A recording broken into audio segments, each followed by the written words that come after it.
Hashtag Modi, hashtag Meloni, hashtag Modi plus Meloni, hashtag friendship forever. इस तरह के यानी कि इस तरह के आपको शब्द आए दिन सुनने को मिल रहे हैं।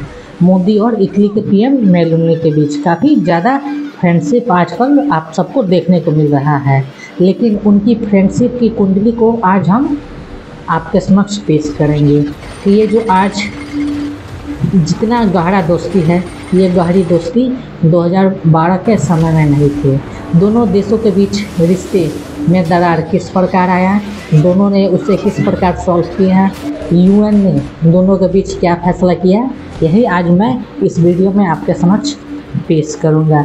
यानी कि ये बात साल 2012 की घटना है, जब इटली का एक नेवी शिप भारत के सीमा के अंदर आ गया और भारत के सीमा के अंदर भारत के नागरिकों पर इसने अटैक कर दिया। और जब इसने अटैक किया तो इटली ने भारत के नौसेना को इसकी कुछ भी खबर नहीं दी।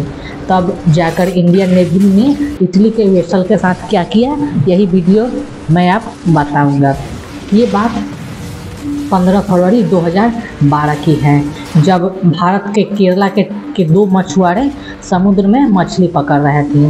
वे इस समय उन्होंने काफ़ी ज़्यादा मछली पकड़ लिए थे और उनका जो शिप था ना, वो लबालब मोटी ताज़ी मछलियों से भरा हुआ था।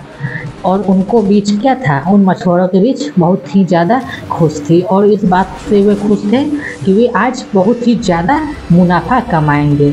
लेकिन इनके ख्यालों पर तब पानी फिर गया जब इनके समक्ष अचानक एक मर्चेंट वेसल इनके रास्ते में आ गया, जिस पर दूसरे देश का झंडा लगा हुआ था और देखने में ये शिप इंटरनेशनल लग रहा था।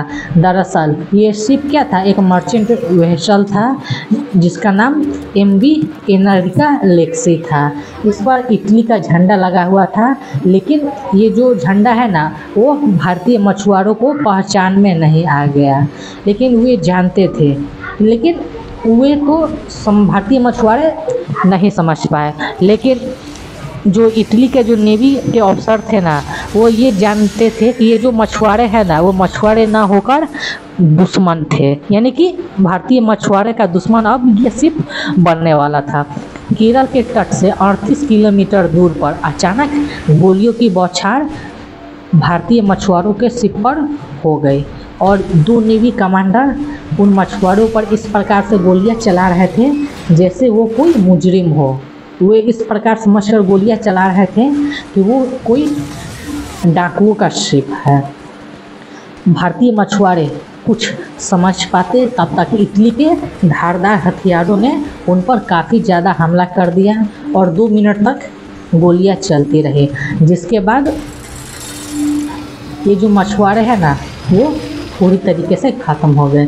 ये जो शिप था ना, वो शिप इटली का ऑयल टैंकर था जिसका नाम था MV एनरिका लेक्सी था, जो कि सिंगापुर से मिस्र की ओर जा रहा था। इस शिप पर कुल 33 लोग सवार थे और इनकी सुरक्षा के लिए इटली ने अपनी नेवी के 6 अफसरों को इस पर तैनात कर दिया गया था। जब वे सिंगापुर से निकले थे तो उन्होंने क्या किया, उन्होंने कुछ नेविगेशन सिस्टम, उनमें कुछ फॉल्ट मिला जिससे वे हिंद महासागर की तरफ चल आए और हिंद महासागर में उन्होंने एक ऐसी हरकत कर दी जो कि क्षमा योग्य नहीं था। जब वे हरकत किए तो इसके विषय में वे भारतीय नेवी को इसके समक्ष जानकारी देना भी वे ठीक नहीं समझे। ये भारतीय मछुआरों से उनको क्या खतरा था जो उन्होंने गोलीबारी कर दी। आगे क्या हुआ, इंडियन कोस्ट गार्ड जब एक्शन मोड में आया, यानी कि जब Indian coast guard action mode में आया तब उसने इंडियन नेवी को इसकी खबर दी ताकि इंडियन नेवी उनको अपने भारतीय नागरिकों का मौत का बदला ले सके, जिसके लिए उन्होंने भारतीय ओशियन में उनका पीछा किया और लक्षद्वीप आते आते भारतीय नौसेना ने उस मर्चेंट वेसल को रोक लिया और अपने साथ कोची के बंदरगाह पर लेकर आ गया। जब दोनों नेवी ऑफिसर को हिरासत में लिया गया तो एक का नाम था मैसिलियानो लातोर और दूसरे का नाम था साल्वातोर जीरोन। इनके खिलाफ मछुआरे के मालिक ने जब शिकायत दर्ज करवाई तो भारतीय पुलिस भी हरकत में आ गई और उनको हिरासत में ले लिया। और हिरासत में लेने के बाद जब उनसे जवाब मांगा तो ये तो पहले जानबूझकर ना नुकुर किए, लेकिन जब उन पर ज़्यादा प्रेशर दिया गया तो उन्होंने कहा कि ये सब हम लोगों ने जानबूझकर नहीं किया। हम लोगों का इरादा भारतीय सीमा में आकर भारतीयों पर गोली चलाने का नहीं था, बल्कि ये जो गोली घटना हुआ था वो मिसअंडरस्टैंडिंग के चलते हुआ था। वे बताते हैं इटली के नौसैनिक कि हमें लग रहा था कि नाव पर बैठे हुए लोग मछुआरे ना होकर समुद्री डकैत थे, जिनसे बचने के लिए उन्होंने उन पर गोलियां चलाना स्टार्ट कर दिया। अगर उन्हें अंदाज़ा होता कि नाव पर बैठे ये सारे लोग मछुआरे हैं तो वे लोग ऐसा नहीं करते। जब इटली के नौसेना ने अपने बयान को दे दिया तो जो शिप का जो मालिक था ना, एंथनी, यानी कि शिप का नाम था एंथनी और उसका मालिक था फ्रेडी, यानी कि फ्रेडी को इन दोनों ऑफिसर के बातों पर तनिक भी विश्वास नहीं हुआ, ना ही भारतीय पुलिसों के बीच हुआ। तब जाकर शिप के मालिक बताते हैं ये जो ऑफिसर है ना, उन्होंने हमारे मछुआरों को कोई भी ना ही संदेश दिया, ना ही वार्निंग दिया और ना ही उन्होंने कुछ इशारा किया। वे बताते हैं जब वे मछुआरे अपना काम करके जब वे घर लौट रहे थे तब इन ऑफिसर्स ने उन पर हमला किया और उन्होंने क्या किया, उन्होंने एक दो गोलियां न चलाकर पूरे 2 मिनट तक उन्होंने गोलियों की बौछार कर दी और इसकी जिम्मेदारी पूरी तरीके से इटली के 9 सैनिकों पर थी। उधर दूसरी तरफ जब यह खबर इटली में पहुंची तब इस खबर को इंटरनेशनल बनते देर नहीं लगी। क्या भारतीय मीडिया, क्या इटली की मीडिया, ये खबर पूरे इंटरनेशनल मीडिया में फैल गए कि जो इटली के नौसैनिक है ना वो इंडियन ओशियन में जाते हैं, भारतीय सीमा के अंदर घुसकर भारतीय मछुआरों को मार डालते हैं। और ये खबर पूरे जोरों शोरों से फैल गई। जब इसकी छानबीन स्टार्ट हो गई तो पुलिस ने क्या किया, पुलिस ने भी इसको धोखा बताया और यहाँ तक कि पुलिस ने भी कह दिया कि भारत ने इटली नौसैनिकों, हाँ यानी कि ये तो हो गया, भारतीय ने बयान दे दिया। लेकिन अब जब भारतीय लोग इसकी छानबीन करने में जुट गए तब इटली ने क्या किया, तब इटली ने एक अपनी तरफ से बयान दिया और उन्होंने कहा कि ये जो भारतीय के नौसेना है ना, इन्होंने जानबूझकर इटली के सैनिकों को अपने कैद में रखा। उन्होंने ये बयान दिया कि जो भारतीय जो नौसेना है ना, उन्हें ये कहकर अपने साथ कोची के तट पर ले गए कि उन्हें समुद्री युद्ध अपराध की जांच करनी है और जांच के नाम पर उन्होंने इटली के जो कमांडोज है ना उनको हिरासत में ले लिया। और इसके बाद भारतीय कोर्ट ने उन पर 302 के तहत दोनों नौसैनिकों को हत्या का मुकदमा दर्ज कर लिया। अब एक तरफ जहां ये सब कुछ चल ही रहा था, दूसरी तरफ इटली में इलेक्शन होने वाले थे। इसका फ़ायदा वहां के सरकार ने उठाया और इस मुद्दे को क्या किया, एक पॉलिटिकल दांव खेल दिया और इटली के वकीलों ने दोनों नौसैनिकों को जमानत पर छोड़ने की अपील की।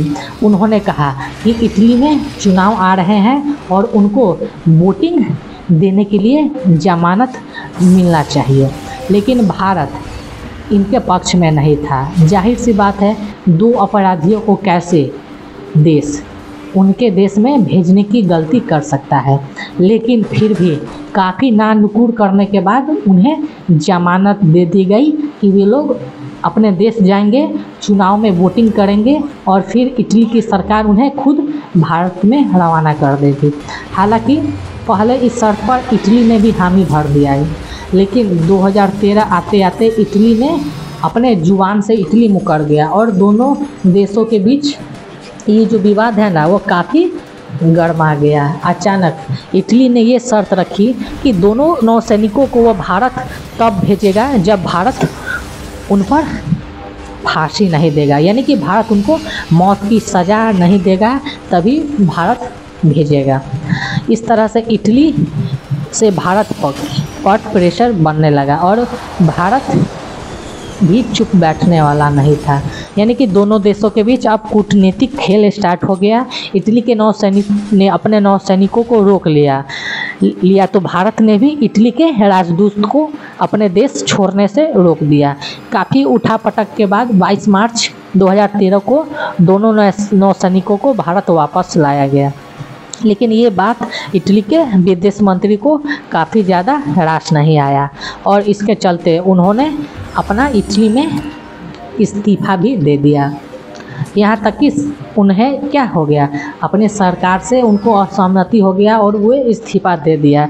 जिसके बाद इटली मीडिया में इस बात को लेकर खूब बवाल भी हुआ। उधर भारत के नेवी ऑफिसर यानी कि भारत ने नेवी ऑफिसर के खिलाफ यह मामला दिल्ली हाई कोर्ट ने पटियाला हाउस कोर्ट को ट्रांसफ़र दे दिया।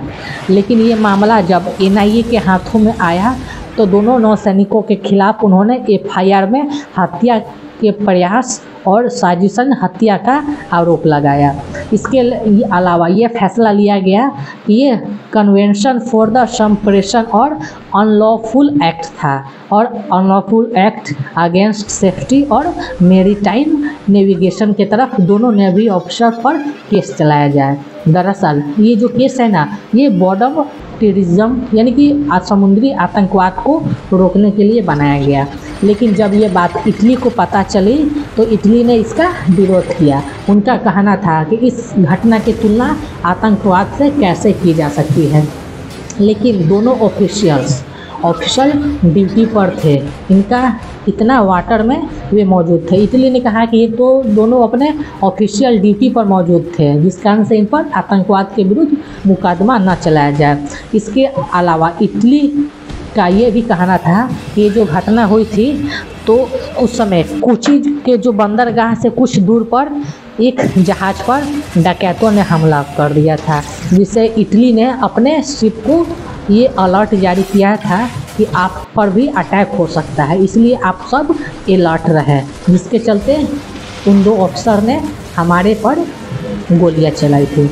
मगर यहाँ भारतीय कोस्ट गार्ड का ये कहना था कि गलती या किसी मिसअंडरस्टैंडिंग से गोली चल भी गई तो इसे इंटरनेशनल मेरीटाइम ब्यूरो यानी कि आईबी और भारतीय कोस्ट गार्ड को इन्होंने रिपोर्ट क्यों नहीं किया। बिना रिपोर्ट किए आखिर क्यों ये लोग अपने शिप को 70 किलोमीटर तक आगे बढ़ाते हुए ले देकर मामला जब इटली के हाथों से निकलता दिखाई दिया तो इटली ने इसे यूएनओ की तरफ ले जाने का फैसला किया।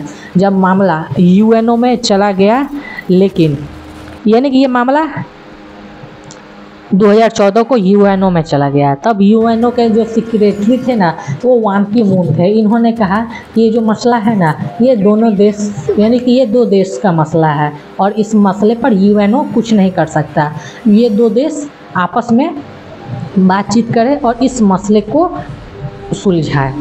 अगर ऐसा नहीं हुआ तो दोनों देशों के बीच रिश्ते खराब होंगे, साथ ही आतंकवाद के खिलाफ मुहिम को बुरी तरीके से अपडेट भी मिलेगा। यानी कि किसी देश का दूसरे देशों पर अगर बातचीत या मन नहीं लगता है तो एक देश दूसरे देश पर अटैक भी कर सकते हैं और कुछ ऐसे भी सोमालिया के डकैत भी करते हैं। हालांकि दोनों देश ने अपनी इस घटना को अलग अलग तरीके से जस्टिफाई करने का फैसला किया। लेकिन 2015 में एक ट्रिब्यूनल बनाया गया जिसमें भारत और इटली ने इस मामले में अपने देश की अदालतों में हो रही सुनवाई को नष्ट कर दिया। यानी कि जब इंटरनेशनल जस्टिस में ले गया तो यूएनओ ने इंटरनेशनल जस्टिस ने ये कहा कि जो आपके दो देशों का मसला है आप लोग अपने देश में ही सुलझाएं। उसके बाद जब ये दोनों भारत इटली नहीं माने तो यूएन इंटरनेशनल कोर्ट ने ये कहा कि आप लोग अपना रिपोर्ट बनाएं और जो अपने देश में जो मामले चल रहे हैं उसे आप निरस्त कर दें। इसी के साथ भारत के कोर्ट में इसकी सुनवाई को रोक दिया गया और इटली के कोर्ट में कुछ ऐसा ही हुआ। दोनों देशों के बीच इस मामले को लेकर खींचतान काफ़ी लंबी चली। एक तरफ जहां मछुआरे के परिवार वाले जस्टिस का इंतज़ार कर रहे थे, वही साल 2020 में ट्रिब्यूनल ने इस कोर्ट में अपनी जजमेंट दी और इसके तहत भारतीय विदेश मंत्रालय का ये बयान आया कि इंटरनेशनल ट्रिब्यूनल ने ये माना कि इटली ने हमारी नेविगेशन एरिया का उल्लंघन किया है। इसके साथ ही ट्रिब्यूनल ने इटली के अपने दावे को भी खारिज कर दिया जिसमें वह भारत से उसके नौसैनिकों की गिरफ्तारी का जुर्माना वसूलना चाहते थे, ये आरोप लगा रहे थे। वहीं इटली के विदेश मंत्रालय ने कहा कि ट्रिब्यूनल ने ये बात मानी है कि इटली के जो नेवी के अफसर थे ना, वो अपने जो ड्यूटी थे ना, वो ड्यूटी निभा रहे थे। इस वजह से भारतीय कोर्ट भी यह फैसला नहीं कर सकी। जहां तक भारत की सीमा में वायलेशन की बात है, उसके लिए इटली जुर्माना भरने को तैयार है। इसके बाद ये जो मामला है ना, ये मामला जुर्माने की रकम के बाद ये मामले को रफा दफा कर दिया गया। भारत के कोर्ट ने, यानी कि दिल्ली कोर्ट ने अपना यह फैसला सुनाया कि इटली पर 10 करोड़ का मुकदमा होगा। दोनों मछुआरे के परिवार को 4-4 लाख रुपए दिए जाएंगे और 2 लाख जहाज के मालिक को बतौर हार जाने के रूप में दिया जाएगा। लेकिन ये जो केस है ना, ये तो केस ख़त्म हो गया। लेकिन इस केस के बाद ये जो भारत और इटली के रिश्तों में क्या आ गई, थोड़ी सी दरार पड़ गई। लेकिन आज ये जो पूरा मामला है वो पूरा 360 डिग्री टर्न ले लिया है और आज भारत और इटली, ये जो दोनों देश हैं ना, वो आपसी साझेदार बन चुके हैं। उन्होंने कई प्रोजेक्ट पर एक साथ काम किया है और वो जो दोस्त हैं ना, वो आगे भी अपने रिश्ते को आगे बढ़ाएंगे। मेरे इस वीडियो पर आपका क्या कहना है, आप अपनी राय को कमेंट सेक्शन में बताएं। क्या भारत और इटली का ये जो फ्रेंडशिप रिलेशन है, क्या ये लंबा टिक पाएगा? इसे आप अपना जो विचार है ना, वो कमेंट सेक्शन में व्यक्त करें। अगर आपको मेरी ये वीडियो अच्छी लगी तो आप इस चैनल को सब्सक्राइब करें और अपने दोस्तों के साथ शेयर करना ना भूलें। तो मिलते हैं एक और नए वीडियो में, तब तक जय हिंद, वंदे मातरम।